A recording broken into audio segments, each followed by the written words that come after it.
Welcome back to another episode of The Cast of Us, an untitled HBO The Last of Us podcast for episode 6, Kin, directed by Jasmila Žbanić and written by Craig Mazin. Eric, I am one of your hosts, Matt Rohrbeck, alongside that man I already started to introduce, but he's tomato meter approved, Eric Marchin. Matt, it's only been... It's a Sunday night, and it's almost like this is our second episode we've recorded today, and I already butchered the intro, but how are you? You know what? That's not the worst thing we could have done, and reintroducing, the intro is a strange way to do it, but not a bad way to do it. You're sipping some tea, I'm sipping some tea, Sunday night sipping, it's all good. Spill the tea on this episode of The Last of Us. Yeah. Be careful, Eric. The only people that can betray us are the ones we trust.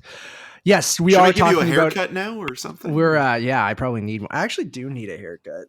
It's not that bad. That's one thing that I, much like if I was in a, end of the world situation, I'd probably still get my hair cut as often as I do now. I just wait and leave it until it's just absolutely haggard, and then I finally go. One thing, I love my barber. I found a guy that I really like, but it's just something I hate doing is getting a haircut. So I relate to Ellie in this episode. But Eric, it's Sunday night, 10 p.m. Eastern. We're back at our regularly scheduled time. Same last time, same last channel. With a recap, review, and breakdown of The Last of Us. Apologies that we were a week late with episode 5. I went on vacation. They dropped the episode early. Eric and I have both been dealing with some health stuff. We're okay, don't worry. But we did do episode 5. It is now available for you guys to listen to or watch on YouTube and podcast services. So if you're wondering, hey, where was last week's episode? Well, we did a double episode Sunday. So we posted episode 5 just a couple hours ago, leading up to episode 6. And now we are back at our normal time. At 10 p.m. Eastern every Sunday, we will have a new episode for you guys. So do not worry, we will not miss another one. So that's our bad, but it's really the Super Bowl's fault, right? Super Balls, the Super Ball's fault. Yeah, for sure. You can tell there's Eric's a football in there. Super Bowl fan. Speaking of the Super Bowl, we broke down all the new trailers from the big game on the newest episode of the Untitled Movie Podcast. Go check that out. And we also have an Ant-Man and the Wasp Quantumania review. So go check that out. Spoiler Drop free. us a like on YouTube, a review on iTunes, or not iTunes, Apple Podcasts. All those good things really help us out. But today, episode 6, like I mentioned, Eric, I will kick it over to you. What did you think of tonight's episode of The Last of Us? Okay, well, I'm just going to break this down and put it very plainly. A superb showcase for Pedro Pascal. I think this is his episode. I really do.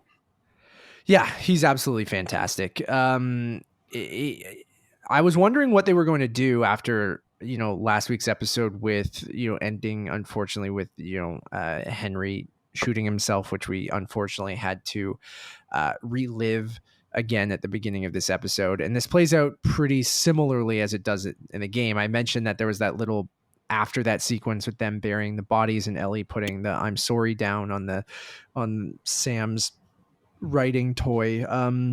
But we do get the time jump here, which is exactly kind of what we get in the game where we're now in winter. And lots of stuff in this episode. I agree with you. I think it's Pedro Pascal's episode dealing with kind of, Joel's anxieties and him as kind of this broken man, both mentally and physically. I think all the stuff in Jackson is fantastic, which is obviously you can tell now for fans of the games, all of the Jackson stuff, not in the first game. Jackson was something that was set up in the second game. So I think now with them having the context of both games and making both games and having someone like Craig Mazin come in and take a look at both games and see, okay, if we were able to redo this, would we set things up earlier? Would we show things earlier? Would we change things? And I think they're making great choices when it comes to the changes, because in the original game, they meet Tommy at the dam. The dam is only referenced here, where in the original game, that's where Tommy and his group is at the dam trying to get it up and running and doing that. They're not in Jackson at that point. they meet Maria and Tommy at the dam. But Jackson plays an integral part in The Last of Us Part 2, with no spoilers, that we don't spoil anything future on this show. But I like that change of setting up Jackson and having that cohesive kind of thing. And if you're a fan of the second game, you notice locations you see in the second game, and not necessarily characters, but you go, oh, okay, like they're setting up, the house and the dining hall and all the different parts of Jackson, which I think from as well as like a set piece and a set design, this town with the mountains in the background, just absolutely gorgeous. But yeah, I think, again, I mentioned this in the last episode, but I'm always so impressed with how much they jam pack in to like 55 minutes of television, because like for this to do, all the Graham Greene stuff, Canadian legend Graham Greene at the beginning, which is all new, which is phenomenal. Then you have the whole Jackson segment. Then you have the whole University of Colorado segment at the end. And I know that's kind of like 3 acts sort of, but like there's so much that they put into this, as well as that cliffhanger at the end with Joel being stabbed, and everything in between with the monkeys and Joel and Ellie bonding, the hugely dramatic moment at the house, which is ripped straight from the game, with where Ellie finds out about Sarah and brings that up to Joel. And then there's that moment, which is like, it is an actor's showpiece for Pedro Pascal, which has been for this whole show. But this episode specifically feels like him dealing with, everything to do with Sarah and all those anxiety attacks he's been having, his body breaking down, his reuniting with his brother hiding things from him, his brother's wife kind of not wanting him to be involved with him anymore, and like everything Joel has to deal with, especially with the stuff with Ellie as well. It's like, yeah, I thought it was another excellent episode. And as a fan of the game, seeing them try to have that connective tissue between the first and second games even more, and how they're going to incorporate that into the show, you can see that they're already looking ahead of what, and we know a second season has been announced, which will adapt at least part of part 2, because part 2, the game, is very large. But them kind of putting Jackson in here earlier, which makes so much more sense, I think is great. So I think another fantastic episode. Yeah, it's one of those episodes again where it does feel like there are some payoffs to certain aspects of this season that was started in episodes 1 and 2, and specifically the relationship between Joel and Tommy, and that reuniting under duress, and sort of seeing where their lives have kind of diverged over the period before Outbreak Day and now where they are as people, and how we've seen or at least interpreted Tommy as somebody from Joel's point of view, and now we're seeing Tommy in a bit of a new light, but also in a way that was still apt in describing him as kind of somebody who is a little bit wayward, who would join up and sign up for things and not necessarily think them through, and sometimes that would get him in trouble, and that's where Joel always kind of felt like he needed to be Tommy's protector. And you can kind of see that strain in a couple of scenes between Pedro Pascal and Gabriel Luna, where like after Sarah died, it's almost like Tommy became the surrogate child to Joel in that manner. And so it's that reflection of, even in the last episode that we reviewed, where I think Joel probably saw a lot of himself in Henry, in that Henry, became a father figure to Sam. And obviously Sam still a child, where Tommy is a grown man, but Tommy has a childlike Still baby brother, juvenile right? quality Yeah. to him, right? Where it's almost like the big brother has to protect the younger brother, and especially in times of And the younger brother is a uncertainty. follower too, sometimes too, Yes. right? Yeah. And so it's like, I'm always going to have to protect you from that world. And again, the loss of Sarah probably even made that more almost a kind of suffocating kind of way, where it's like Tommy needed maybe his space, and Joel was always there. And you get that sense watching those couple of scenes where in Jackson, there's kind of a heartfelt reunion, but then it turns into animosity and tension, and especially with the reveal that Tommy's going to be a father, and kind of that feeling of Joel being both maybe a little bit jealous and envious of what Tommy has, or what Tommy is going to have, and what Joel, misses in his life. And then also just the feeling of, like, maybe not getting the respect that he feels that Tommy owes him because of all the things he did for Tommy, all the sacrifices he made, all the things that he had to do for them in order to survive. And But then how Maria perceives it too, of like the horrible things that she kind of Joel made Tommy do or whatever, because yeah, he again, followed him. but Tommy's a grown man, and Yeah, made his totally. decisions, and that's kind of where I really like, the kind of defensiveness of Ellie in this episode, because I feel like Ellie, that put upon kind of acting older than you are and being a bit of a smart aleck, can sometimes be grating. But I think here it works really well, because for the majority of this episode, she always comes to Joel's defense. And especially when she sees hypocrisy and sees, like, oh, well, you're saying this about Joel, but at the same time, Tommy was complicit and a part of a lot of these acts of violence towards innocent people. So you can't just simply say that it was all Joel's fault. Yeah, I love that. Yeah, I totally agree, man. The Maria pregnancy is completely new to the show as well, which I think is interesting. That's not in the games. Yeah, a lot of differences here with pushing up Jackson so much earlier. Like, a lot of this stuff still happens, like that big conversation between Joel and Ellie in the bedroom still happens, but it happens in a different place and different things like that. So we'll get through it step by step and scene by scene, and I'll kind of break it down as we kind of go through. But let's get right into it. The episode begins with a title sequence again, no cold open.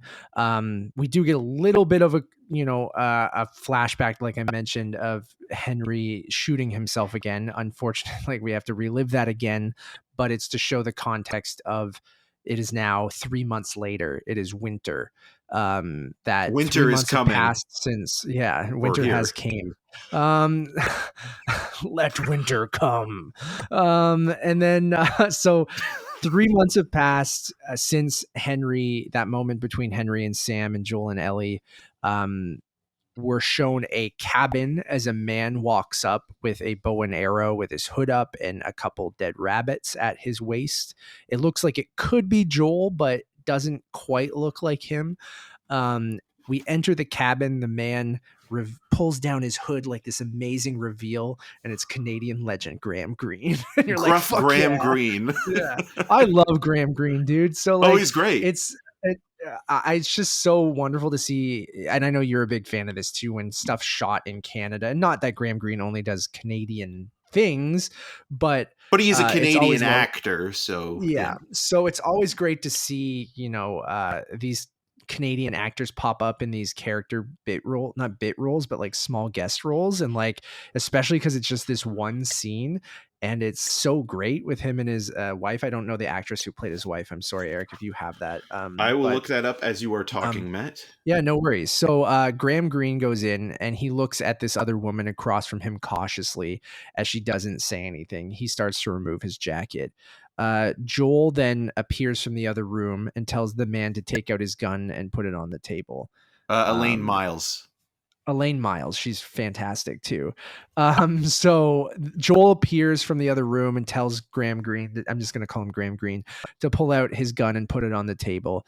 The woman asks Graham Greene asked the woman why he didn't shoot him. And there's a hilarious line of like, the gun was all the way over there. I was like, it's perfect. And then he goes, you made him soup?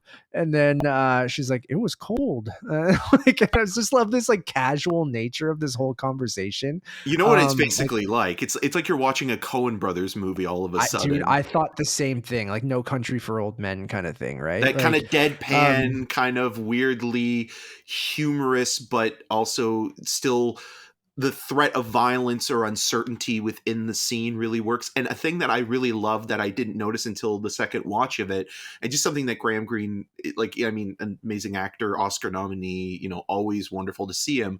But something that he does that I thought was just such a little touch of genius that might kind of, you might look past, is when Joel tells his character to put the gun down, to use the two fingers, and he kind of lifts it out of his side, and he kind of does this weird kind of like smile thing. Yeah, And like and like that kind of just that facial expression that he gives is incredible. no, it's just his face in all of this, like looking back and forth at them and stuff like that is fantastic. So the woman mentions it was cold and that Joel didn't hurt her. So that's why she made them soup. Joel mentions to Graham Greene that he's looking for his brother. Graham Greene goes, I haven't seen him, right away. And Joel's like, I haven't even told you what he looks like. And he goes, does he look like you? And he's like, kinda. He's like, then I haven't seen him. I'm like, it's perfect. It's like so pitch perfect. And then the woman goes, there's a girl upstairs. And then Joel kind of like looks around. And then Ellie comes downstairs with her gun drawn and is kind of giving attitude to the this older couple. And I love the line, like, who's this little psycho? Like, this is great. And I'm like, this is perfect. So Joel then goes, he's obviously lost and doesn't know where they are. So he pulls out a map and asks the man where they are, and points at the map. And he says, it better be the same answer as your wife. I love the back and forth between Graham Greene and his wife here, where he goes, did you tell them the truth? And then she goes, yeah. And he goes, Are you telling me the truth? And she goes, yeah. And I'm like, it's perfect. Like, it's such a husband wife kind of thing of like, it's just, this whole scene is I guess the greatest moment of levity in this whole show so far, even though, like you You said, need it too feels after like, what you've yeah. seen, right? You need this Yeah, because they little re-show you moment. the Henry and Sam thing, right? Yeah.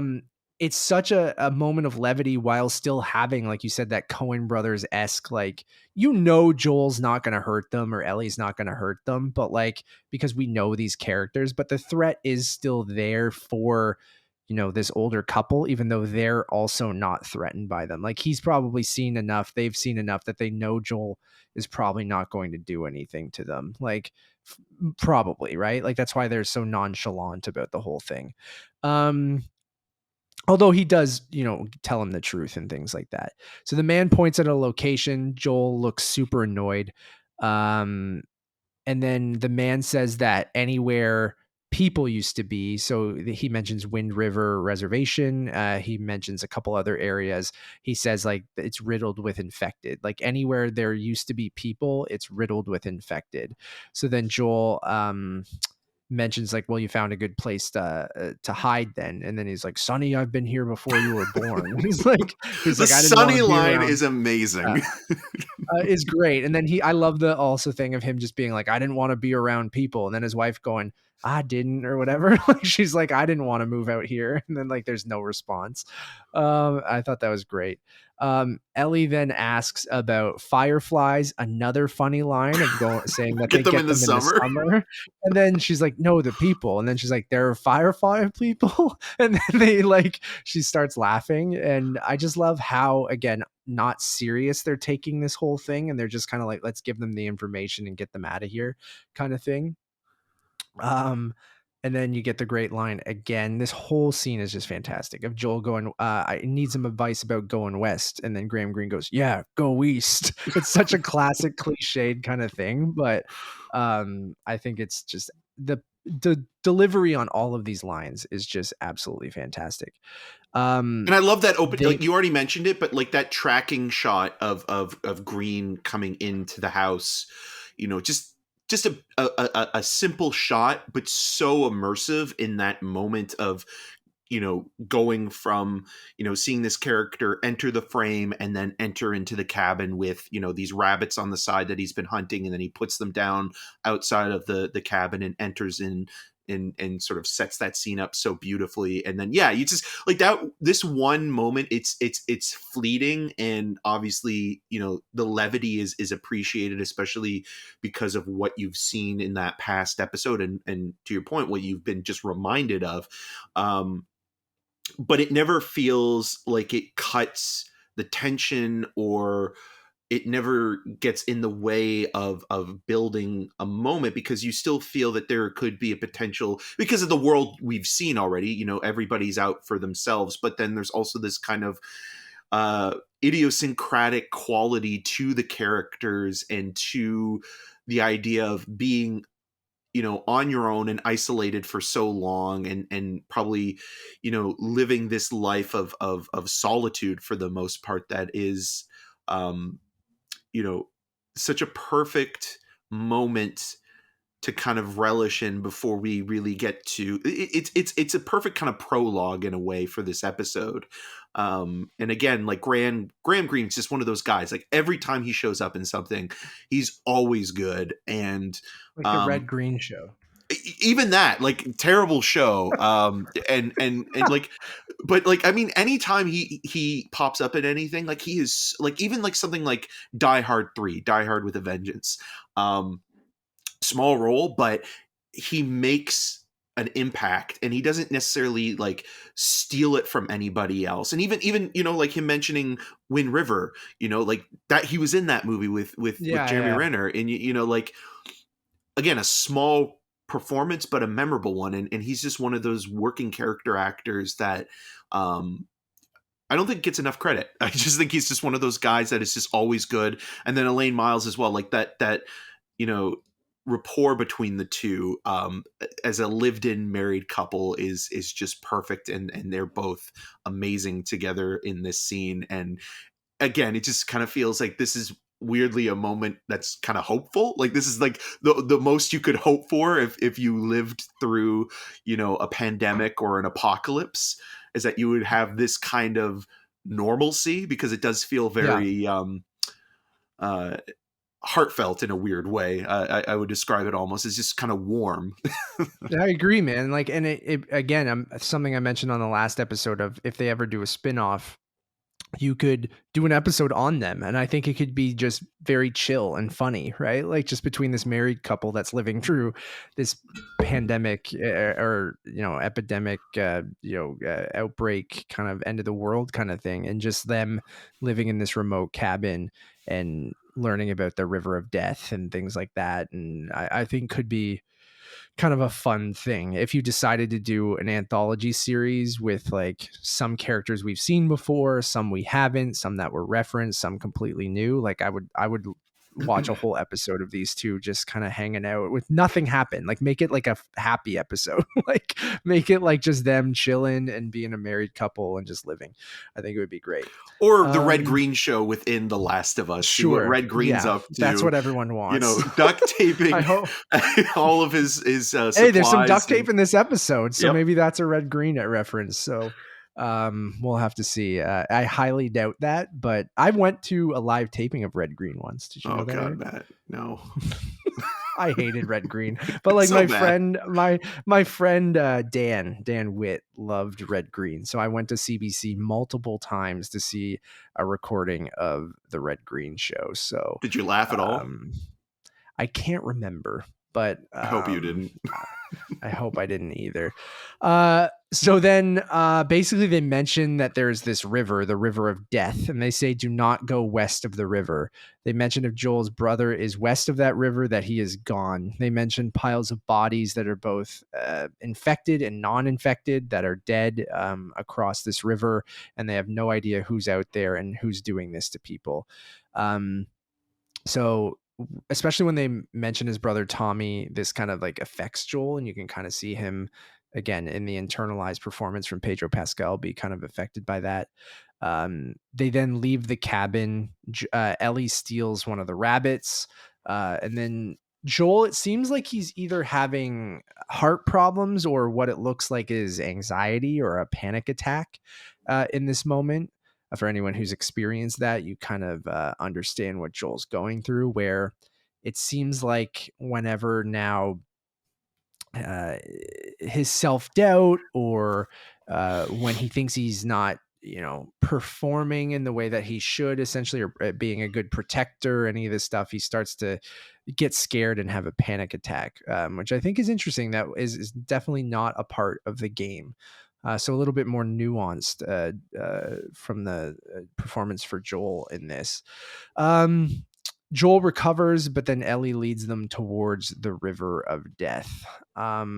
We get a montage of Joel and Ellie hiking through the cold wilderness to Gustavo Santaolalla's amazing score. Great They dissolve get as well with the yeah, landscape. Like there's just a simple shot of a wide where you see them kind of walking across, and then it kind of dissolves into, the sun going further down and them, further along. And it's just like, again, like a shot like that perfectly conveys that Western theme, especially in this episode. yeah. Um, Absolutely. Cinematography is great here. So it's just a quick little montage. They get to a river, which they believe is the River of Death. And then Joel mentions that they should camp in some caves. Ellie wants Joel to teach her how to catch some rabbits, um, because he mentions, like, we can get our own rabbits because they already ate the other one. As they're camping, Joel's trying to fix his boot with some duct tape. There you go. Red, green. Shout out. And then Ellie's looking at the northern lights from atop a large rock. Joel's drinking from it. He tells Ellie to get down or she'll break her neck, showing that ultimately he needs to get her there in one piece, but it is that kind of fatherly kind of thing coming through. Joel's drinking from his flask. Ellie asks if she can have some to warm up. Again, he reluctantly abides. So it seems like anytime Ellie asks him for something, he originally doesn't want to do it, but then usually gives in to her. So he gives her a sip of his whiskey or whatever's in there. Ellie kind of goes ugh and says, like, still gross. And then, which I get it. Ellie asks Joel what he's going to do after they get her to the Fireflies and they take her blood and they make a cure from her blood. And Joel says he would like to have a ranch and raise some sheep. A nice simple life from Joel. Because they're Ellie kind of pokes. obedient. Yeah, that's funny. Yeah, that is good. Ellie kind of pokes fun at that, and then Joel asks Ellie what she's gonna do, and she looks up at the stars and specifically the moon. She mentions to Joel how she's read basically every book she could about astronauts and space and probably the moon landing and things like that. And then he goes, "Let me guess, who's your favorite astronaut?" And then is it Sally Ride? Is that who it Sally is? Ride. Yeah, Sally fucking Ride. And I was like, it's perfect. So she talks about how much she kind of loves astronauts and loves space, which is, again, them a new I don't know if this conversation is in part 1, but Ellie loving space and the stars and astronauts is something from the games, I will say. Um Ellie questions if she'll really be the cure, and then tells Joel about how she tried to save Sam, which is the moment we mentioned at the end of the last episode where she cut her hand open and tried to heal Sam, essentially.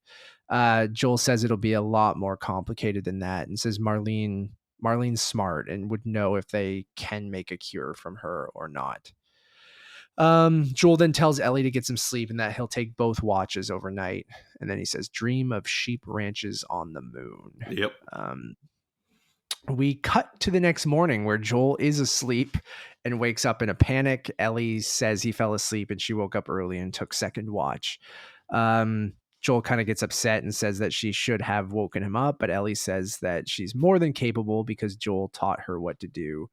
Um, which is a great little moment of, like, he still wants to protect this girl, but he's still shown her what to do. And she's shown that she is more than capable by saving him on multiple occasions.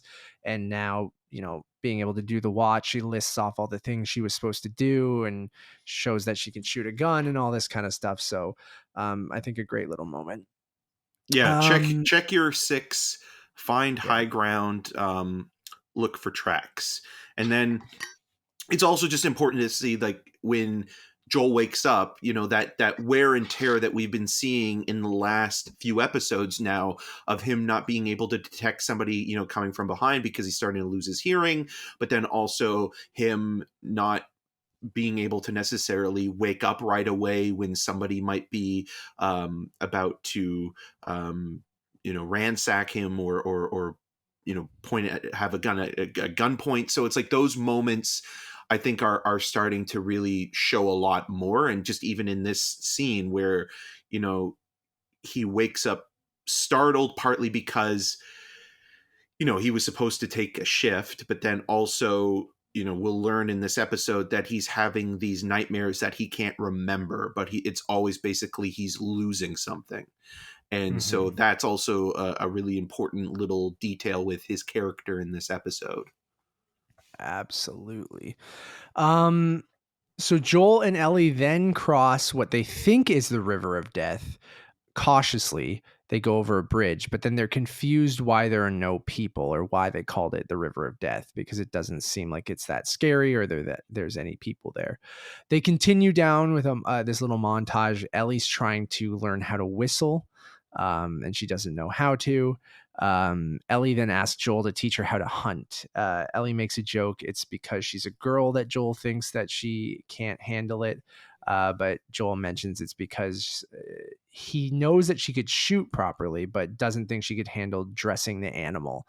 And there's a cute conversation about why do they call it dressing when it's like dressing is when you remove the guts of an animal and clean it out. Should be undressing. It should be called undressing, which is great. Yeah. She also mentions that the water, it's crazy blue for the river, which I thought was funny. Because it was good. A line the first time we heard it that it was kind of off camera. And again, going back to this episode now that it's finished, when we first watched it, Matt and I, a lot of the ADR was this one of the ones where temp. the ADR wasn't finished? Yeah. It was. That's always been funny. We've watched a few shows with unfinished ADR and special effects. Moon Knight was the other one, and I feel like there's Ted Lasso. Pam and Tommy. Pam and Tommy had really bad ADR at some point, or it's not really bad ADR. It's just temp ADR. Yeah. So it sounds so jarring because it's just an editor or someone just inserting it with their own voice just to kind of have temp audio in there. And it's very jarring and funny. And there's other moments we'll get to later in the series that were very funny the first time, where I can't wait to see the finished version of them. So anyways, they approach a dam. Ellie makes a dam pun, which is great. A damn good pun. So this is basically in the game. This is where they meet Tommy and Maria, and that's where Tommy is set up with his people trying to get this dam running properly. But they've kind of in the show pushed that up, that they've already dealt with the dam a couple years ago, and that Jackson is already set up, which I really like, because in the game there's not that much time in between. There's a few years in between part 1 and part 2, but Jackson and how Tommy is in Jackson, I like that they pushed that up earlier, is what I'm saying. So where am I here? Sorry, I lost my part. We're at the dam, and now we're moving into the horseback riders coming in. Yes. So then they approach a new river, and Ellie asks, what if this is actually the River of Death? And then right on cue, a group on horseback approach them with guns. I think this is perfect storytelling in the sense of what made that whole Graham Greene sequence at the beginning so worth it, because they set up the River of Death so perfectly, and basically who could be across that River of Death. Who are these people who are littering the shore side with bodies to show don't come onto this side kind of thing. And so it really sets them up as a threat. So you are threatened in this moment. I think people from the game who are fans of the games, because they moved things around, it even subverts your expectations a little bit, because I don't think you're expecting Jackson, but the dam involves Tommy, so you kind of understand what's going on. But I think they do a really great job of just setting these people up as a threat.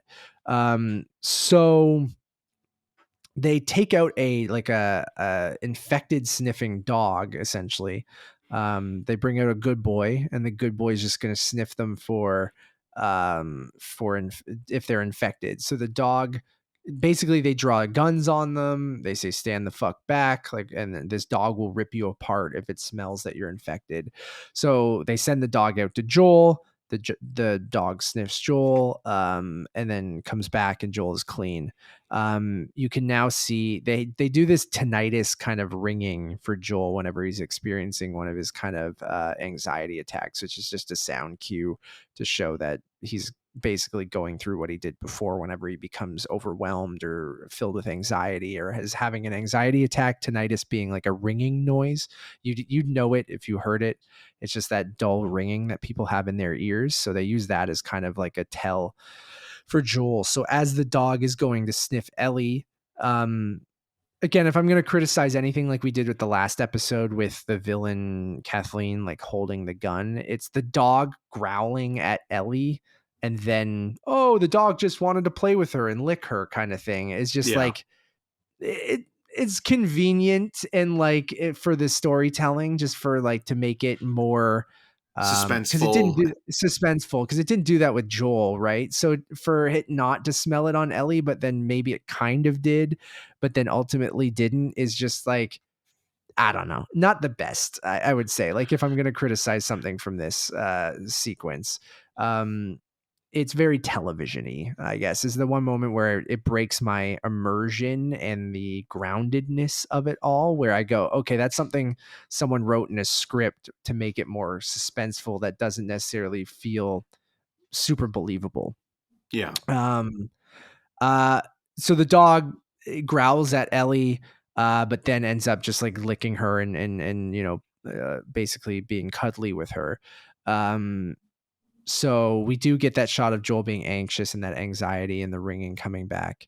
But Joel mentions that he's just looking for his brother. So a woman from the back who looks badass as hell with her cowboy hat and her scarf over, like she looks incredible, comes up and then pulls down her thing and says, what's his name? And he says, Joel. So then we cut to this group taking Joel and Ellie to a gigantic, large wall and gate. They lead them inside where it's a community of people living in a walled-in town. The set design, I think, here for Jackson, or what we learned to be Jackson, is fantastic. Whether they found this town or built this town, it looks like they built it because I've been seeing some behind-the-scenes stuff from even Boulder, right? Bolter is his name, the Yeah. cinematographer. Yeah. Um, Evan Bolter. on Twitter, Evan But Bolter. he didn't shoot On this episode, though. That's the No, he thing of didn't. But cinematography wise. he's I agree. I know that. But what I'm saying is like I've just been seeing people who worked on the show Yeah. share behind the scenes things, and not necessarily about Jackson, but I saw him share that they built like Bill and Frank's town and stuff like that. Like they're building these like full towns for this show, and it just shows you the budget that they have. So I wouldn't be surprised if they just found this scenic.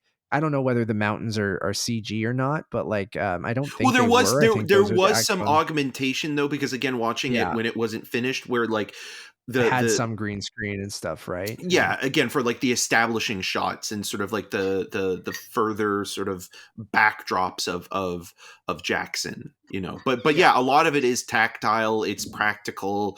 The set design and the production of it is all in camera and lived in, and you get the sense of the community as you're coming into it and experiencing it from the point of view of Joel and Ellie for the first time, that it's kind of a system that weirdly works. And one joke that's coming up, or I don't know if it's even a joke, but like there's an interesting kind of thing where they've repurposed a lot of the town and sort of made it work for this almost, well, I mean, they you know, Marie says that it's a communist community. communism. Yeah, yeah. But one of the funniest things about this, and I think again going back to the last episode, even you mentioned with the Bank of America kind of being the way into the tunnels. In this, they mentioned that the town bank has been refurbished or kind of renovated to be the Is jail it that they jail? never use. But it's just funny thinking about how in a dystopian society, the most useless thing Is a that bank? is a bank, and especially when it's something in a modern world that we live in, is so um dominating and Money's controlling of. imaginary, dude. Yeah, Money's exactly, imaginary. That's exactly. And so, basically it. like, as soon as the one good thing about this dystopian world is that the banks have no power over people anymore. And we finally became communists. Yeah. Like, I love that line. We'll get there. But like that whole thing with Joel and Tommy there is perfect, especially because they're both like Texan and like it's amazing. But we'll get there in a second. So at this moment, Joel sees Tommy and just such a great moment between these two characters and two actors. Like we haven't seen Tommy since that first episode, right? Like it's And in been, flashback too. yeah. And so just that moment of them reuniting with Tommy and then them like hugging and the performance of like them together, I think is so wonderful. Um, I love the moment from Ellie as well, though, because they again talk about internalized performance. I think this show does such a great job with showing, not telling sometimes, where, it doesn't need to spoon feed you everything, but even that reaction shot on Ellie where she's like happy for Joel, but there is that sadness there that Joel has now found his real family or his purpose of like what he was trying to do, which was to try and find his brother. And Ellie realized that she's not his only kind of thing anymore. Not to just say thing, but you know what I mean by that, right? Yeah. Like, at that point, it was just Joel and Ellie, right? Where now Joel has his brother, has his true family. His purpose from the beginning was just to get to Tommy, right? It wasn't to bring Ellie. Have a good workout, Nevis. Love you. Um, and then I I love that moment just on her face of how she's not necessarily like super happy about the moment, and you can see it on Bella Ramsey's kind of performance, which I think is great. Where are we now? Cut to inside the dining hall. Again, this dining hall, what they're doing of bringing Jackson to life, it looks so much like the game, which is amazing. Like if anyone remembers the first teaser or one of the first teasers to The Last of Us Part 2, it takes place in this dining hall where they're having a dance and they have the string lights and stuff, and it's just like, again, that's not spoiling anything, but like it's just it's I love the setup that we're getting, so when you get to part 2 you don't have to now establish Jackson as well, like you've already done that, right? So I think that's great. So they're having lunch and it even looks like a pumpkin pie. Oh yeah, I'm there's like, whoa, pumpkin they pie on got. that table. Oh yeah. I'm like, hell yeah. They like, I could only imagine Ellie and just fucking couldn't even imagine what that meal would be like for her. Well, it's Ellie, Christmas time, right? And like it's like the holiday yeah, season, but it also does feel like it could have been maybe just past Thanksgiving as well. Thanksgiving, yeah. So probably And it shows American you that some Thanksgiving. normalcy is happening in, like, it could be November, like you're saying with American Thanksgiving, right? So like, and there's Christmas lights on a lot of the trees, and it shows you that things are sort of normal in Jackson, right? Like they're trying to go about life, and try to restart and just sure, it's back to maybe the origins of our Frontier common, times. yeah, frontier times. Yeah, that's a great point. That's exactly what I was thinking, right? It's just like yet adding in a little communist kind of tinge to it all. Not even tinge, just I love that. So then Ellie doesn't have good table manners here. She's just swearing and kind of acting, again, like we've mentioned, like where she's around a group of adults, she acts a little bit different than when she acted with Sam and things like that. But she's also um more defensive, like you were saying before, because of Tommy coming back into the picture and kind of maybe feeling a little bit apprehensive towards him, sort of maybe stealing some of Joel's attention. And then also, these characters who are judging Joel and sort of, maybe a little bit standoffish with him now, but at the same time realizing that Ellie's perspective of Joel is that Ellie's been protected by Joel, and so this whole experience that she's had with him, and she does know the truth as well, other than the exception of knowing really anything about Sarah, which she will learn in this episode, has been for the most part a positive one, or at least an honest one.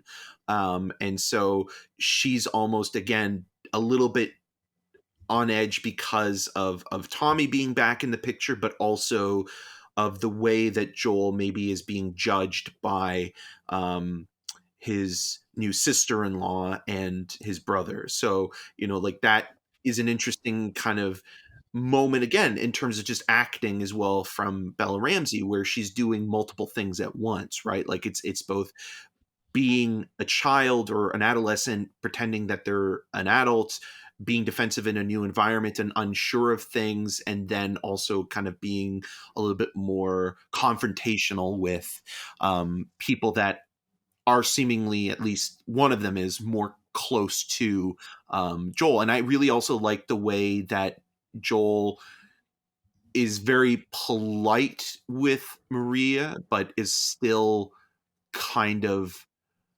again, formal in that like sense of always calling her ma'am and, asking Yeah. for some privacy for family interaction and things like that. And just like that Texan quality, I think, is coming out here quite a bit. Absolutely. There's a moment where a kid is like staring at Ellie and Ellie just goes, "What?" And I'm like, it felt really weirdly out of place, but like I I don't know if just Ellie coming in and they go, "Oh, well, kids around here don't act like you do," or kind of thing. And I'm like, did they get enough of that in this little moment that like the kids would be like, I guess, you're a curious kid, you see a new kid come in. They probably don't get very many outsiders, I'm assuming, like coming into Jackson. They are very protective of who they let in, obviously, which we learn about a little bit later. But I just felt like a weirdly out of place moment, but funny kind of too. Yeah. Ellie gives some attitude to Maria and Tommy, saying like, "What about the 90-year-olds that are terrified of you?" Um, and Maria responds with like, "Sometimes a bad reputation doesn't mean you're bad," or something like that. No, I that think was that was like Tommy that says that though. Tommy. Yeah, Tommy says yeah, that like a bad reputation doesn't necessarily mean you're bad, but you also kind of have to maintain a kind of like there's this conversation, and it'll get further into it, but they're kind of living off the grid. They're, I mean, it's also kind of funny saying that line because of Terminator and Gabriel Luna being in Terminator Dark Fate. I But forgot. yeah, but the idea of why Tommy never got in touch with Joel and never via radio, and um, so now you're starting to see that maybe there's also a little bit of resentment and hostility in Joel, the way that Ellie's acting towards Tommy and Maria, and there's a little bit of a standoffish vibe, because it's like, well, I'm your brother, we've known each other for our whole lives. Why didn't you just even say like, hey, Say find a way something. to Yeah. do something, like to contact me? I know you're not supposed to, but come on, and like and you're more kind of invested in this than you are in the person that knows you the best. Mhm. Yeah. You're letting, yeah, yeah, I get that. And then so Joel mentions that he wants a moment with family, and then Tommy reveals that he and Maria are married, so that she is family. And then Ellie goes, "Oh shit, congrats!" And then you can see like Joel is very surprised by this. And then Ellie goes, "Fucking say congrats, man!" And then he's like, "Congrats!" And like just in the classic like Joel like not very thrilled with his brother hiding things from him and his brother not mentioning any of this to him. Like they were very close, right? Like we know about what they did to survive together, kind of all this stuff, we get the Firefly stuff with Marlene and everything. And basically he found this woman and ran off with her essentially. And then basically she wasn't happy with what they did together and thought Joel was a bad influence and said like, you can't really contact him if you want to stay here with me, basically. So that's what we can infer from all of it. But so we now then go to Tommy and Maria give Joel and Ellie a tour of Jackson. They describe how they're able to hide. They stay off the radio. They don't really make themselves known. The wall is gigantic. There was already a gated community in some of the houses that they have in Jackson, so they were able to build the wall kind of around that and with that, and then how they kind of all live and share in this commune that they're living in. Yeah, Maria's They on a pat council of that's kind of democratically like a elected, like and there's yeah 300 people that all share in the Commonwealth, and there is an yeah interesting moment here where they're kind of walking together, and Tommy and Joel are kind of side by side in the back, and Ellie and Maria are up front, and when um Ellie says that, oh, it's like it's like communism, and uh, Tommy in this moment kind of has says this no, not really, like that. yeah, he's kind of like, I'm not into that. It's not really. And then Maria's like, it is basically. And I think that is an interesting little moment of like, Tommy maybe doesn't always think things through when he's doing them. And even though this is probably the best place for him, it's still like he maybe didn't like it. It didn't sink in that this is like a Well, I think that's like communist society. Texan Republican kind of, background, maybe. Like, later in this episode, we kind of get Joel's political background as well, where he's kind of more of a moderate or in between kind of thing, independent, I guess.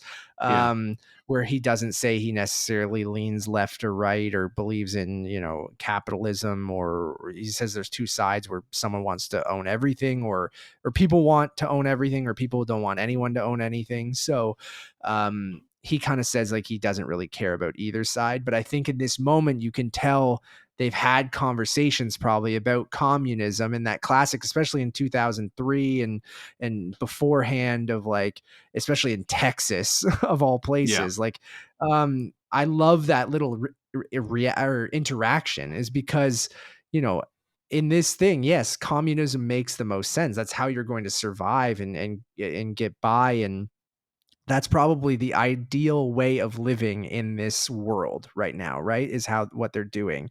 And I think that Texan Republican kind of probably background. They're not saying that they were Republicans, but that's what that state usually leans, It's a right? red state. And Yeah. yeah, a red state. So like, how communism was probably perceived by Joel and Tommy Well, when they were socialism just too, right? regular Like that's the big socialism. Yeah. word. Like the S word is like, even now, like, the generation of people that are millennials and Gen Z, like, you know looking at candidates like Bernie Sanders, and obviously like that had ramifications with the whole Bernie Bros thing, but like the idea of like, socialism being a very European thing, or being something that doesn't really exist in America. It's a very black and white kind of system politically. It's either you're on this side or on this other side. There's no other Yeah. party. There's no other group. Where like being Canadian, we have liberals, conservatives, NDP, Green Party, a number of independent parties, for better or worse. And so like Yeah. it's just interesting, like thinking about like how kind of straight laced America is, and even with the breakdown of society, there still is that kind of feuding between the Fedra, which is kind of what Joel is mentioning, like being the kind of almost the extremist version of a Republican, of wanting to own everything, or wanting to maintain a kind of capitalism. And then the people that believe in owning nothing, and kind of being completely free, in that kind of extremist quality of the Fireflies. And then you have Yeah. this commune, which kind of feels like a weird middle ground between the two, where the ownership is for everybody, but at the same time it's not necessarily um you know They completely. still have rules about you can't have guns. There's still a democratic leadership, they said, like Yeah. that kind of like runs things and things like that, where it is a commune and stuff like that. And I love that, again, that line, nah, not like that. Like he doesn't even want to admit that it is like that. And then Joel's just look at him is perfect. So yeah. Um, it's just, what do you do to survive, and seeing all the ways people survive and try to survive, and the different ways people do, I think is really interesting. Um, love that moment. There's a great joke about the sheep that Ellie makes to Joel as they pass them. Um, Basically, Tommy and Maria say that they'll put them in a house across the street from them. There's an empty house across from them, so that's where they can stay. Maria then says she'll take Ellie around if Tommy and Joel want some like private time. So we then cut to Tommy takes Joel to a bar. So they still have a working bar in Jackson, where it seems like help yourself, just don't go overboard. So they go and share a glass of whiskey. I love using the old ice block and having to use an ice pick to get a piece of ice out. Well, it seems they have electricity, so they probably could just have ice in freezers. But like, I still love that they're, because it's the winter, they're just using a big slab of ice that they just chip off, which is, I love that. Tommy asks Joel about Tess. Joel lies and says she's doing all right. He also lies when Tommy asks about Ellie, says that she's a daughter of like a big wig firefly, like a high up firefly, and that's why he has to take her to the Fireflies. And Tommy, you can tell, doesn't believe him, but then Joel says like, "Oh, there's a reward, which is why I'm doing it." So he kind of like goes, "Okay, that's why you're doing this." So Joel asks about the Fireflies. Tommy says that they're at the University of Colorado, but the trip is really fucked. Like tons of infected and raiders on the way there. Joel makes a comment which we didn't mention about Tommy's bullshit comment about shooting infected from a half mile away with his new scoped out like rifle or whatever when he first met him. So he kind of calls bullshit on that. And then Joel reveals that he's like pissed. It seemed like Maria made him stay off the radio and not talk to his brother. Being like, you could have fucking told me, man. Like, it's just like, I understand that your wife's telling you not to, but I'm your family. I'm your brother. Like, you should have somehow told me whether to come here or that that's what you were doing. Right. So like trust me, like I know you're not supposed to reveal this to everyone that you're here because you don't want people to, he's like, but you can, I'm not going to fucking tell anyone. So I think that's an interesting back and forth. I keep saying interesting. It's a great back and forth between them. Sorry, I keep reusing words. I love they bring up the like they have a combo about the horrible things they did to survive. Basically, and then at this moment, Tommy reveals that Maria is pregnant and that he has to be more careful. Like he can't go out and on this journey with Joel and Ellie to Colorado to take her there because like Maria's pregnant and he's going to be a father, which is not in the games at all, which I think should be very interesting moving forward. Because that's definitely not a thing in the game or even part two. So I'm intrigued to see where that goes. Absolutely. And then there's a great line from Tommy who says, "I feel like I'll be a great dad." And then Joel's response is, "I guess we'll find out." Ooh. Ooh, man. But there's Man. a lot of tension in this scene, and you I have to go to feel the bathroom. Keep talking. you feel those moments of both the love of you know brothers or siblings have for each other, but then also, I think that there is that kind of wedge or kind of defiant quality sometimes of, if you have somebody that butts heads with you, especially when it's somebody that's familial, there's that kind of quality of saying what you mean, but in a cruel way that your family member will forgive you for, because ultimately that if you were to say it to a stranger or even just a best friend, that those people can just walk away from you afterwards or cut ties, where if you say something that's kind of nasty or kind of a little bit strong, there is a sense of like, oh, this person will eventually forgive me for what I've done. And, there's that kind of, that feeling there of this kind of like what's being said isn't completely untrue, but there's also something of like, Joel still hasn't really dealt with Sarah's loss, and seeing his brother now kind of put his life together in a way that feels like he doesn't need Joel anymore, and he's kind of putting Joel to the side. There's something about that this whole episode is kind of talking about, where you kind of feel like you're inadequate, that you're no longer of value, and you're basically spiraling into, you know, a form of just, I'm trying to find the word for it, but like, just you feel completely inadequate as a person, Yeah. but you're also just, you know, that you're no longer, you were just a thing, like you were just a tool for somebody, and you no longer have your own life anymore. Your value diminishes over time, and it just kind of feels Mhm. like maybe Joel's processing all of this as well. And so the meanness of that line really does echo in Tommy, and it kind of is like, well, that's a fine how you do, kind of thing. So Yeah. Tommy says that's all you have to say. And he goes, just because life stopped for you doesn't mean it has to stop for me. Which I think cuts pretty deep for Joel. Um, and again, it shows you that, yeah, there are some people in this world who have not necessarily moved on, but like, sort of like Tommy's in Jackson. He's trying to have a normal life. Like he's going to have a kid, which you could say is irresponsible in a world like this, but like, because of what he has and he found someone he loves, like, and he wants to try to have a good world for at least the best world that you could possibly have.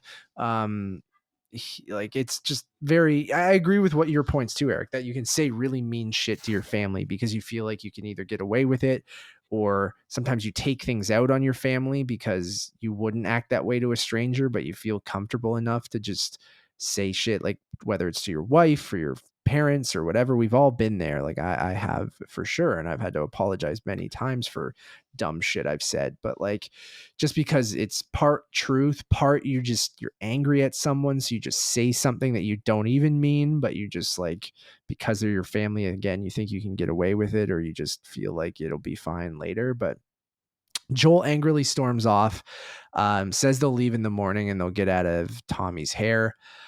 As he leaves the bar, he kind of has another one of those anxiety attacks, where, especially because he sees a young girl who's out at like is it like a Christmas tree kind of lighting ceremony kind of thing, or they're all yeah, at like who kind of is supposed to be an image of Sarah, right? yeah, from behind, she looks exactly like his daughter.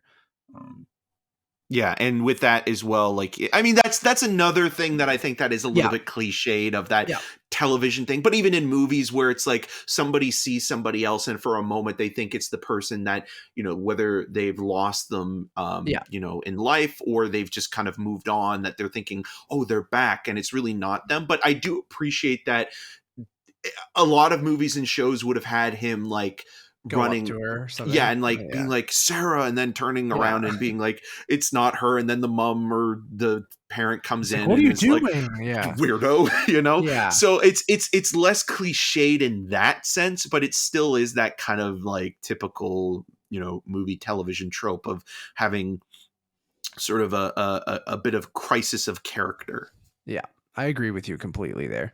So we cut to a girl's bedroom where Ellie has just finished taking a shower. Maria has left her some clothing and a note that she is across the street. She also leaves her a Diva cup with instructions, which I think is, the menstruation representation in this show, I think, has been, no, I'm talking as a man, it's not my place, but like showing Ellie finding, tampons in the gas station way Pearl, back, and yeah. and being like, fuck yeah, like that's like something that you don't really, you have to kind of scrounge for, and there's probably not much of. And her being a young woman as well, I think it's also to show Maria giving her the very practical thing in this time, being a Diva cup, I think is, um, again, something you don't see on TV that much. I guess maybe, I don't know, especially in a show like this. Just that little moment of going, oh yeah, that would be like the practical thing you would do, and that is something she would give this young woman if they had access to that in Jackson. So I like Ellie reading the instructions for it, kind of going how she's supposed to be using it, and it goes gross, and then like moves on. Like I think it's, I think a fantastic little moment. Ellie changes, goes across the street. She puts on the classic hoodie that if you've played the games, you've seen the costuming very on point. We see Joel in his winter outfit in this episode as well, which is straight from Last of Us Part 2 as well. So they're kind of, again, bringing things up and making everything mesh really cleanly. So Ellie goes across the street. No one answers the door. Ellie goes inside. She starts exploring the house. She sees a memorial over the fireplace with two children's names, Kevin and Sarah. Skinamarink reference. Oh, are those the two kids' names? No. It's Kevin and Kaylee. Yeah, I just thought Kevin was funny. Yeah. So Kevin, being a young boy who was 3 years old when he died, being born on April 3rd, 2000, and passing away on September 29th, 2003. And then you have Sarah, which is clearly Joel's daughter, who was born on July 20th. Is it July? No. January, February, March, April, May, June. Yeah, July. I nailed it. July 20th. July 20th, 1989. So something I mentioned in the first episode when we covered it, going, I think Sarah would have been about the same age as me. And it seems like she was also born in 1989. So I think that's why that whole 2003 segment, especially from Sarah's perspective, kind of landed, especially you're a year older than me, Eric, you're in 88, but yeah, I'll be dead first. I think that's why that kind of whole sequence landed. So anyway, she that's why it didn't land with me either. You're a year older. Yeah, I'm too far gone from your generation. Yeah. Anyway, so memorial for their basically time of living. Maria comes back, gives Ellie a winter jacket. Ellie makes a comment, it's super fucking purple. Eggplant. Yeah, Maria wants to give Ellie a haircut. Gives her a haircut. They have a conversation. Maria reveals that she used to be an assistant district attorney, explains to Ellie what that is, of putting bad guys in jail. In Omaha, Nebraska. Yeah. And Maria chats about her son, Kevin, and then reveals to Ellie that Sarah was not her other child. It was actually Joel's daughter. So you can tell Ellie is clearly surprised by this news, but then maybe not surprised at the same time, but then seemingly disappointed that Joel never mentioned this to her. And it probably explains a lot of how Joel has been acting towards her throughout this entire journey. Maria, great acting from Bella Ramsey here as well. But Maria then makes a comment about all the bad things Joel's done, and then basically being like, you shouldn't be with this guy kind of thing of going on this journey. And then Ellie goes, I know what he did. They murdered innocent people. Basically, Maria kind of saying like, maybe you shouldn't, be trusting this guy or being with this guy. And then Ellie defends Joel by saying Tommy also did bad things, if she's worried about him, and asks if she's worried about Tommy. Maria then says Tommy was following Joel just like Ellie is. Ellie then says maybe she's smarter than Tommy. Great comeback. And then Maria says, be careful, and that the only people who can betray us are the ones that we trust. Great line, I think. Yep. And one to take note of. Maria takes Ellie to the community center as everyone is gathered, and they're watching The Goodbye Girl. Which won Richard Dreyfuss his Oscar for Best Actor. And a few years later, you can look this up on YouTube, when he was presenting, I don't think it was the year after, but it was a couple years later. I think it was like the early 80s. High on cocaine. Really, really funny presentation where he is out of his goddamn mind. Fun. Why do you think they chose this movie? Do you think it's just someone liked it? Maybe it's Warner Brothers. I know that. So yeah, and it's a Neil Simon adaptation. I mean, maybe the dynamic between a mother-daughter who bring somebody else into their life and kind of create a blended family. Maybe there's something there. I've only seen it once, and it was a really long time ago. It was around like when I was obsessed with Jaws, and I was watching everything that Roy Scheider, Richard Dreyfuss, and Robert Shaw were in. And so that was the film that won him his Oscar. And like, it's just interesting thinking like how kind of schmaltzy that movie is. A lot of Neil Simon stuff is, but yeah, like it's kind of like a very traditional, like, this actor comes in and moves in with this, single mom and her precocious child, and slowly but surely they become a family. They become a real family. So I'm not really sure. Have we It's confirmed that The Goodbye Girl was available on DVD in 2003? Because That's a good question, or Matt. else- I don't know. I think it was. I think it's now available on Blu-ray as well. Not that they there you would go. know what Blu-ray is, because Shameless by the time plug, yeah. 2006 happened. But I mean, it's not a movie worth recommending either, because Sure, it's fair. fine. It's fine. Yeah, all right. Ellie looks around the community center. She sees Tommy there as well, but Tommy's leaving. So then we cut to Joel trying to fix his boot at a cobbler shop, it seems. Like Adam Tommy then Sandler in The Cobbler. Yeah. What a movie that is. That's what they should have been watching. Been watching. they somehow in this universe, The Cobbler was made in 2002. Or hear me out. They're watching old episodes of the Red Green Show that's taped. Yeah, that they should have. We cut to Joel trying to fix his boot. Oh, I already said that. Tommy comes in, gives Joel a new pair of boots. Tommy apologizes to Joel. I don't know. Again, this is a very younger brother, older brother thing. Joel was kind of being a dick, and then Tommy comes in and is the first to apologize. And you're like, all right, Tommy, Yep. like I get it, but like you shouldn't have been the first one to apologize here. Like I get on both sides, maybe you both weren't. Again, usually that's how apologies go. Someone apologizes, then both people apologize. Well, sometimes the bigger person has to extend the olive branch, right? And sometimes it is a younger sibling, like it's not necessarily the older brother or sister or whoever that's kind of that's looked up to. It's sometimes that one, and like even him saying this, like, oh, like apologizing, and then it's like, am I off the hook now? It's like, it's a really nice gesture, because it's like it's opening up Joel to not only apologize, but maybe to get the truth out of him. And it's not an interrogative tactic per se, but it's kind of like, I kind of really want to know what's going on, because I think in the bar scene before, Tommy probably knew that there was a lot more going on that Joel isn't, being forthcoming with. And it's like basically like, pulling teeth. And so with that, you have to consider, the best way to approach it, which is kind of being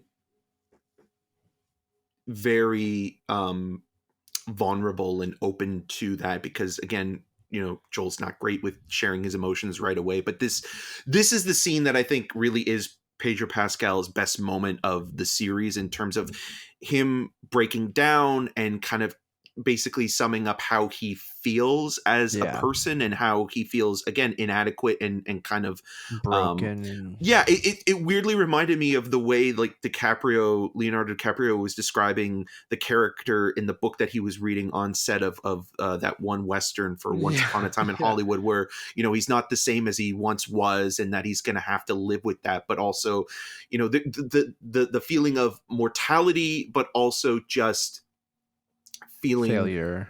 Well, your body failing you. And I think like the idea of the frustration. I think it's not just your body too, but what he's done and what he hasn't been able to do. And he says, I've been failing her since she, that moment essentially, but also his body failing him too. I just think, and being autonomous, I think like there's a part of you that like when you get older or when you are, closer to the end of your life, even that, your independence feels like it's being taken away from you, because whether your bodily functions kind of stop, or you just aren't able to move anymore, and you're bedridden, or you're just, again, like those small things, they might be livable, but they begin to take that toll on Joel. And so with that, you really do see this character struggling to compensate and keep up the front of that stoic gunslinger who comes into town and cleans everything up.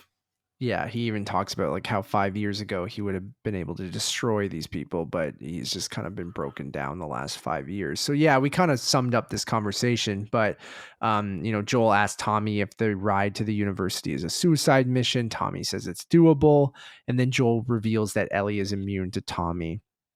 Tommy looks terrified in this moment, but Joel assures him that he knows this is true. He's seen it with his own eyes. So Tommy sits down and says, from the beginning. This is when Joel recaps basically the events of the show so far to Tommy. But then this is that conversation that Eric just wonderfully brought up, where Joel says that he's too slow and too deaf, and he's not like how he used to be. He's getting old and he can't act in situations because he's so afraid. So his fear kind of manifests as this anxiety and these anxiety attacks, and it's why he can't act in these certain situations. He's also having horrible dreams where he's always failing and he loses something. Joel just talks about how he keeps on failing and he doesn't believe that he can finish the job. He's just going to get Ellie killed. So yeah, I agree with you. I think the best moment from Pedro Pascal so far.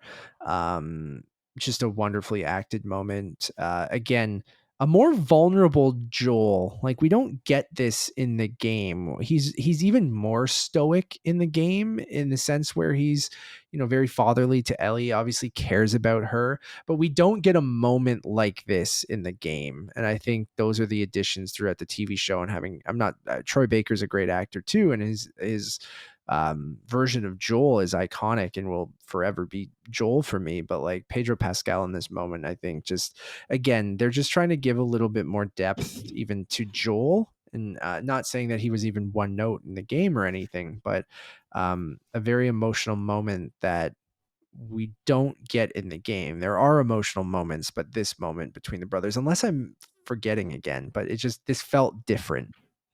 Yeah. And also, I think there's an important moment here as well that we missed just slightly. It's just a small one, that Ellie leaves the screening of the movie, and the you don't, movie, and yeah. This is another moment that I really thought was interesting, because it's just a small, subtle thing, but it's like her outside and there's no one else around, and it's basically, a ghost town, and all you hear is the wind, the winter wind, and just the coldness of her walking in the snow, and it's her walking, her face, her back towards the camera, and her walking, away. And I feel like that is such Alone, yeah.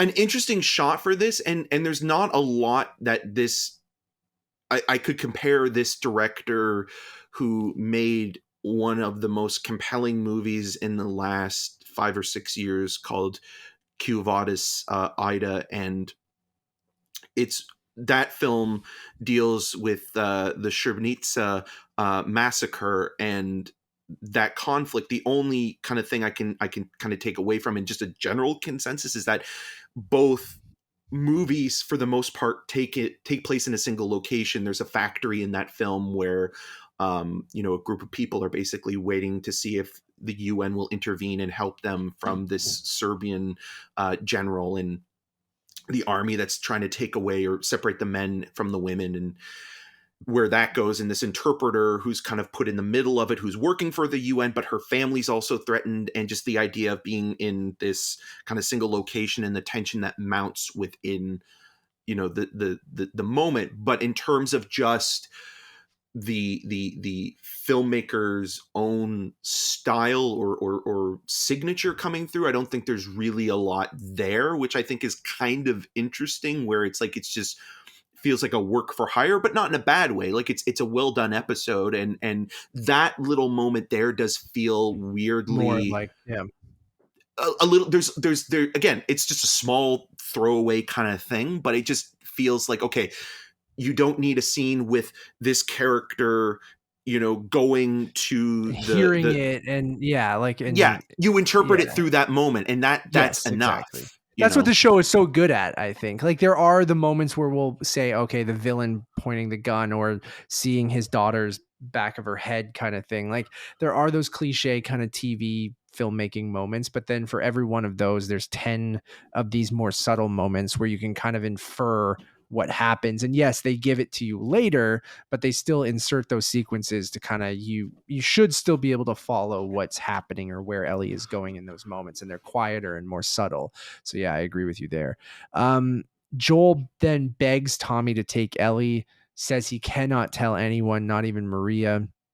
basically says like, you're younger than me, you can do this, I can't do this. Joel's just basically giving up in this moment because he obviously does care about Ellie, but he doesn't believe in himself to be able to follow through. He probably regrets all the horrible things he did during, since his daughter died. He probably is living, it's again living that moment over and over again in his head where he failed his daughter. Like, he was trying to save her in that moment, and he believes he got her killed or couldn't save her, right? So like, I think all of that just comes back, and that's where that anxiety is, where the show does such a good job of just hammering that home of like, no matter what he does, he's so um almost crippled by that moment where he's just like, he can't act because his anxiety and fear of that moment, uh he can't move. So like, I think that, him just giving up and saying Tommy is him caring about Ellie, but he just doesn't believe in himself. It's a confidence thing more than anything, and he knows his body's breaking down too, and he's not who he used to be. But I think it's more the confidence thing, because we've seen Joel handle himself over and over again. Yes, he gets beat up, yes, he's sore, but like, I think a confidence in Joel, he could still do those things he's talking about. It's just there's a fear there. Well, it's the fear of losing something that you care about, Someone, right? yeah, Like the exactly, and we're idea starting to that see that.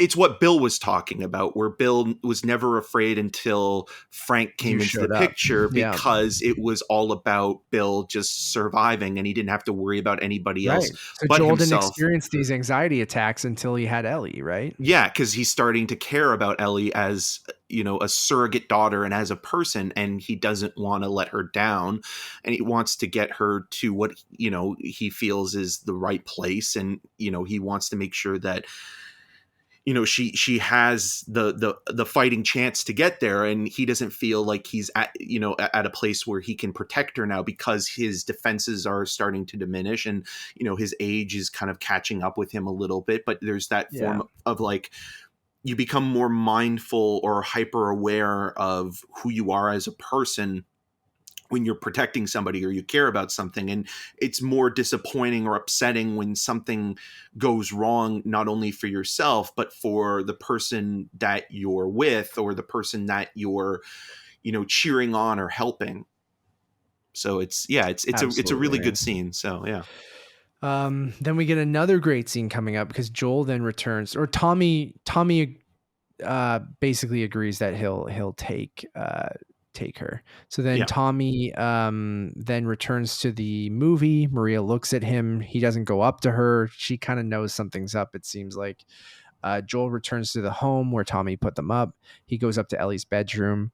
He knocks on the door and enters. Ellie's reading a young girl's diary, and she says she thinks it's bizarre that such trivial things are all that they needed to worry about. She mentions boys and movies and clothing and stuff like that, and like, that's the things that were causing these teenagers anxiety in 2003 and stuff like that. And it's so bizarre to Ellie. Um, Basically, Ellie seems very annoyed and says that Joel, and disappointed and upset, and says Joel is just going to ditch her. Uh, we now know that Ellie heard Joel's combo with Tommy, because Joel asks, "How much did you hear?" And she just says the bit about him ditching her. Joel tries to explain that she'll be better off with Tommy, and it's because essentially because he cares about her, which is why he's trying to get Tommy to take her. But Ellie's upset and makes a comment that she is not Joel's daughter. And like we've mentioned before, anytime someone brings up Sarah, Joel kind of immediately shuts down or gets upset. Like, he hates when people talk about Sarah. Yeah. Um, so he goes, "Do not say another word." And then Ellie apologizes about his daughter, but says that she has lost people too. And then you have the iconic line, "You have no idea what loss is," Joel replies to Ellie, which then Ellie says, like, basically, like, everyone she has ever cared about has either left her or died. Everyone except him, and that she would just be scared if she was with someone else. And then Joel, again, upset about the comment about his daughter, and this whole conversation goes, "You're right. You're not my daughter, and I sure as hell ain't your dad." And then he's like, "Come Dawn, we're going our separate ways." And is that classic kind of moment of like, you're better off just like, even if this person's going to be upset at you, you believe this needs to happen, so you'll do anything necessary to just convince that other person to go and do the thing that they don't want to do. So even pushing them away to the point of Ellie being very upset, Joel still believes, he still cares about her in this moment, but he's upset and also knows if I just say, get away from me, I don't have to deal with this anymore. It's still, Ellie will get to where she needs to go and will, help the Fireflies get the cure, but he needs to push her away because he knows that she's even getting attached to him. Joel then slams the door, goes to his bedroom. He sits in the darkness and he has kind of flashes of, now we connect the dots with the woman, the young girl at the Christmas lighting ceremony, because he has memories of Christmases with his daughter Sarah, and we see some shots from the first episode of the show. We then cut to the next morning where Ellie is all packed and ready to go. Tommy arrives. He mentions that they're going to the stables. When Tommy and Ellie get to the stables, Joel is there and he is prepping a horse. And then Ellie goes, "Did you come here to say goodbye?"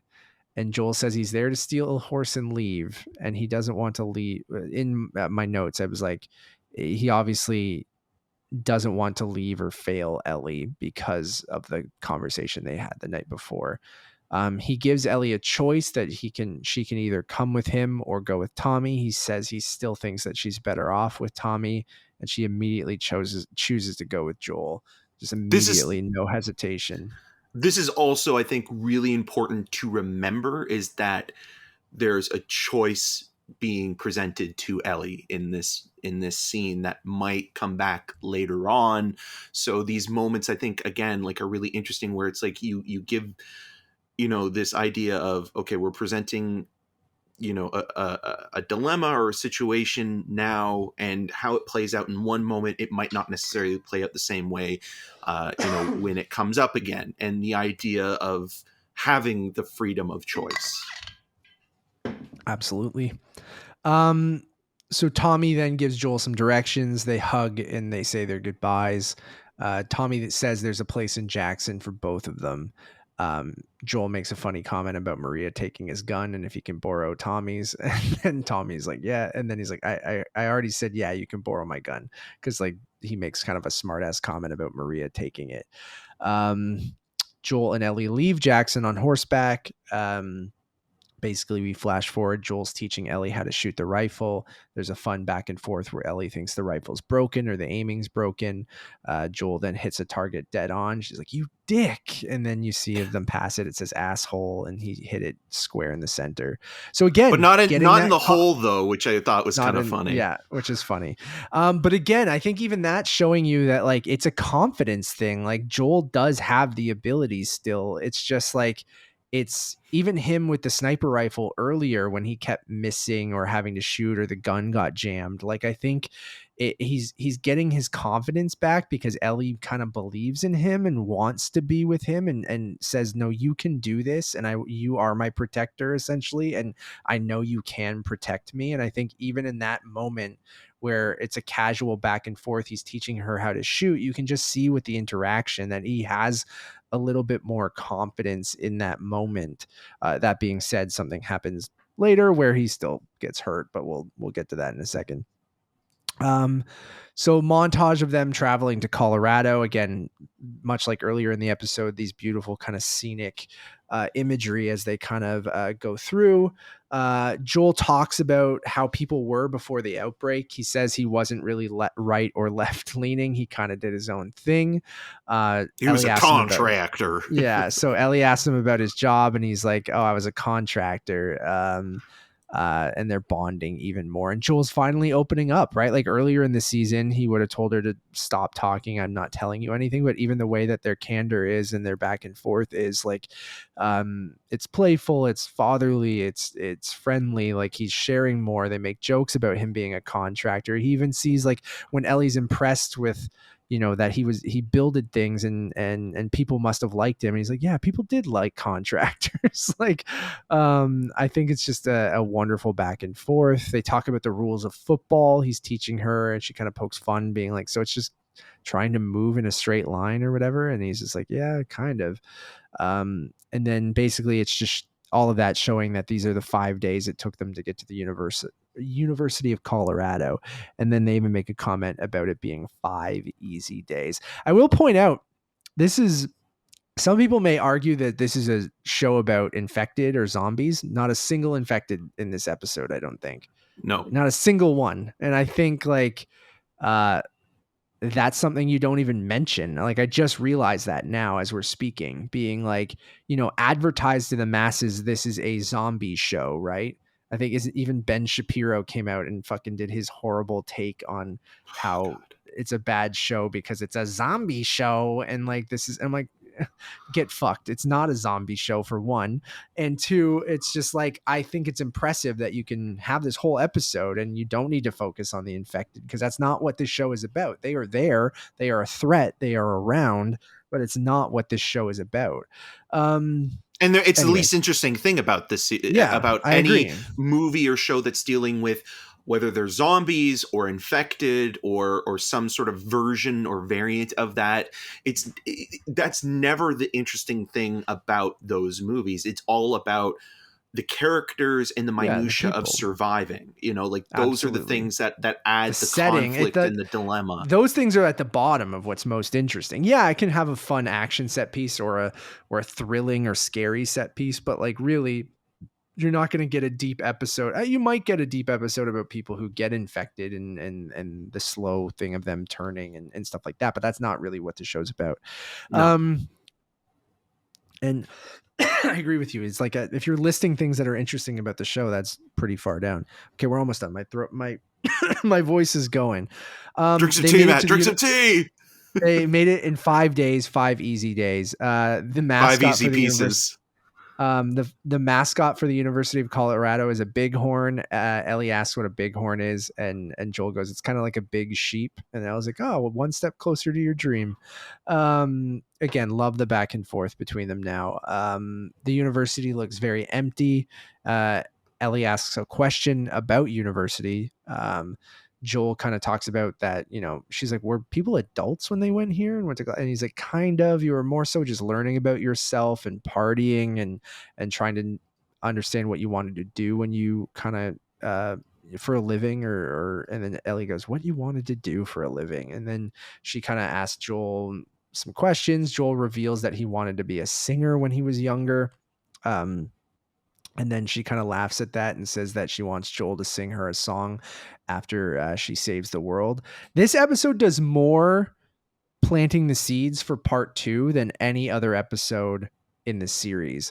Like, there's so many things in this episode that are referencing things or showing things earlier from part 2 that I think is you can just, I guess it's like, oh, if we could go back and change part 1 because we have the context of part 2, maybe they would have inserted these things. This conversation, I think, also does happen regularly in part 1, but in my head, sometimes I don't even put them together until I hear it. And then I go, oh shit, they did plant these seeds. And that obviously Joel's love of music and stuff like that is a big part of it, and him singing, which sounds weird now, not a spoiler. You'll get there.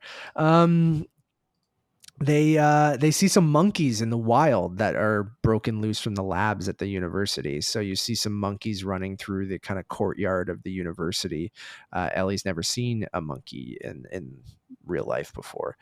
They notice a Firefly logo on the biomedical labs sign.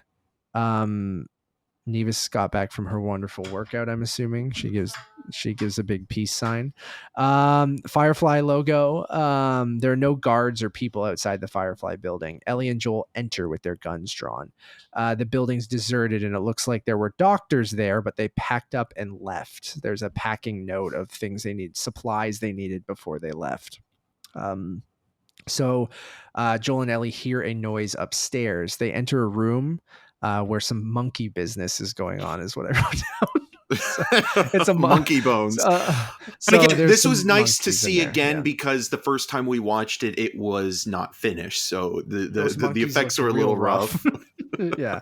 But it was great. Now that it was done, the effects were done. So which is a moment straight from the game. It's a little bit of a jump scare. You think it's going to be infected. You think it might be a raider, or one of the Fireflies, but it ends up just being a couple monkeys monkeying around. So they Gordy from Nope. Yeah. They look at a map, and there are a bunch of pins on the map, and all the pins are leading to Salt Lake City, Utah. So that must be where the Fireflies have gone. They hear voices outside, and they look outside and see some raiders. Joel says they need to sneak out the back of the building. They do. They get to the horse, but a man attacks them with a baseball bat. He breaks the bat on a tree, and then Joel grabs the man and puts him in a headlock and ultimately snaps his neck. After he kills the man, he drops his body, and then Ellie, kind of, again, great acting from Bella Ramsey, looks at Joel, and he has been shanked with the broken side of the baseball bat. So he's been stabbed in his abdomen, kind of on the left or right side, but basically stabbed in the abdomen with this baseball bat. Ellie, panics, but gets Joel on the horse. Joel probably shouldn't have pulled out that baseball bat. He probably should have left it in. If I've learned something, is never pull out. So he should have left it in, because then you're gonna bleed out. You're gonna bleed out, right? So they escape. Ellie puts him on the horse. They escape, and then basically they get away. Ellie says they're not tracking them. Joel's kind of hunched over on the horse. He collapses, falls off the horse. Ellie jumps off, basically in a panic, saying that she can't do this without him. She has no idea where the fuck to go. She has no idea what the fuck to do, and just repeats Joel, please, over and over again, as the camera kind of pans out. And it does look like Joel, is dead in this moment. So that's the cliffhanger the episode leaves us on. I couldn't get the name of the song. Did you, for the credits? Well, it's a cover of "Never Let Me Go Again." Okay, yeah, you. but I couldn't find the artist name because I tried to Shazam it like 4 times. So did I, and it gave me a different song every time. Hosier or whoever came up once, and I was like, "This is not that song." It's just a cover. It gave me like a song from like an anime. Okay, so it's the Depeche Mode song "Never Let Me Go Again," and then but it's a cover. Okay, cool, thank you. Because taking a ride with my best friend. That's not the song from the first episode, right? No, that is, but it's Depeche Mode's version was in the first. Okay, so it's the same song, but it's a cover. But it's a cover, yes, yeah. Thank you. It's like True Faith. True Faith is a cover as well. So yeah, I got that, but I didn't even realize that it was the same song until now. Thank you. Yes, so this moment, to finish things up, happens in the game. It happens a little differently in the game, where Joel falls off of a basically second story of the university and impales himself, which maybe is a little bit too extreme for the show, and like not even like extreme and too violent, but extreme of like he probably wouldn't survive that, where maybe a stabbing, there's more like, is he dead, is he not? I remember in the game, like the first time I played it, I'm like, fuck, there's no way he could survive that, because the effects work might have been dodgy too, right? If they did it in in camera, I think they probably have to do a lot of post. They definitely changed that for this, but I think it works how they did it, and they've condensed the school part down, but or the university part down. But another kind of cliffhanger that could be like heartbreaking, and every week it leaves you not necessarily feeling super great. Like, even though this episode probably had the most moments of levity and like kind of was like mostly chill, it had dramatic moments, but like they went to Jackson, they're in the town. Yes, it had some familial kind of drama and stuff like that, but like ultimately nothing horrific happens, but then your main character gets stabbed at the end and looks like he's dead, right? So yeah, it's you need Graham Greene and Elaine Miles to come back and like joke up a storm again or something. Like it's just like, no, don't leave me there. And it's especially like it's one of those endings where again, we've seen it, so we know where things are going. So there's not that sense of maybe I could see a little bit of frustration with people watching this episode and kind of being like, oh, this is another episode where I kind of have to wait and find out what happens next week. And especially with a character TV that loves a cliffhanger, man. Yeah, well, especially with a character that is central to this storyline, but also knowing the reputation that HBO has had with Game of Thrones, and thinking to yourself, okay, well, like, am I too attached to Joel? Do I need to not be attached to him? I don't know how this is going to play out. So there's a lot of those kind of questions as well, where it's like, oh, are they going to pull like something in this last few episodes? But yeah, it's just, there's a lot to take in, and like for every again, like I mentioned it, for every small in the last episode, for every small victory there's an even greater loss, or like an even greater defeat. And it's just like there's no real moments, like every good moment there's just something that's even worse, and there's not enough time to really take in the happiness, and you kind of have to just keep going or disconnect in a weird way. I think that's kind of what Joel has done for so long, because he doesn't want to have those connections, because it will make him feel like he needs to protect the person, to help the person, to be responsible for somebody else, and also to care for somebody. And that's a lot to put on somebody in this kind of environment. And then another, again, we didn't mention the actor's name, but Maria's played by Retina Wesley, who is probably best known for being in True Blood. And it's just interesting, again, where you're getting a lot of HBO actors coming in and doing these, guest starring roles or supporting parts. She's great too. With Murray Bartlett as well, popping up. Yeah, it's interesting because the True Blood thing, it's like, I mean, obviously Anna Paquin was already kind of a name when that show started and already was an Oscar winner and things like that. But it's interesting that the person that kind of had the biggest breakout from that show was Alexander Skarsgård. Yeah. And it's I interesting never watched True Blood. I like the first two seasons.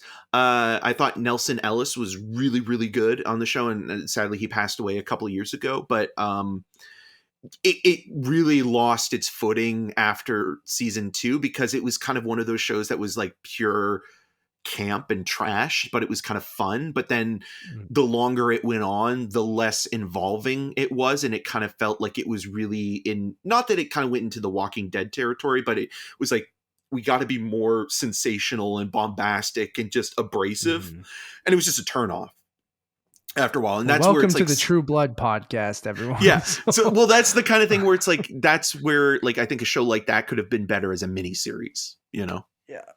Well, hopefully this show knows and doesn't overstay its welcome, which it seems like it's not going to. But we are more than halfway through now. We're 2/3 of the way, 66% done the show. We have 3 more episodes left, 7, 8, and 9.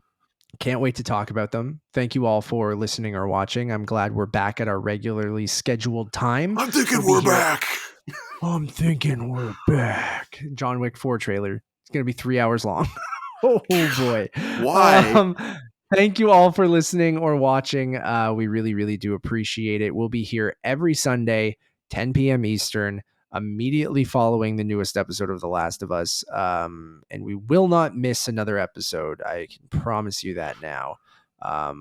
We will be here every Sunday, 10 p.m. So we really appreciate it. Go check out our other shows, Untitled Movie Podcast. We talked about all the big game spots and trailers. You guys can check that out, as well as Super Bowls trailer.